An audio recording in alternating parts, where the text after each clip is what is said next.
Speaking at the Civil Society Organization Forum with the theme Reflections on the Conceptuals and Development of CSOs in Ghana and the Sustainability Challenge was the Executive Director for Star Ghana Foundation, Mr. Ibrahim Tanko Amidu, stated on the importance of the meeting space of CSOs every 6 months to reflect on Ghana's environmental agenda, to field on governmental legislation and the scope of the betterment of Ghana. There should be a space, not an organization, but a space. So maybe every 6 months we can meet to reflect on what is happening within our context and environment and what we can do to improve.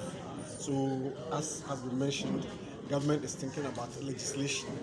How do we come together to feed into the legislation, the development of the legislation? We're talking about the fact that donor funding is declining. How do we come together to look at alternative ways of sustaining these organizations?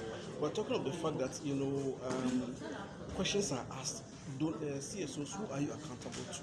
So we want this space so that we can look at how do we become more accountable to. So recommendations are coming up. One is for us to look at other ways of generating income. How do we mobilize resources locally? That's number one. How do we undertake activities that will generate money to support the social development courses that we?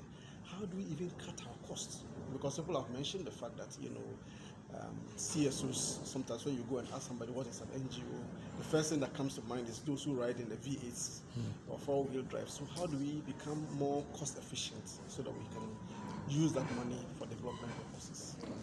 Use the camera.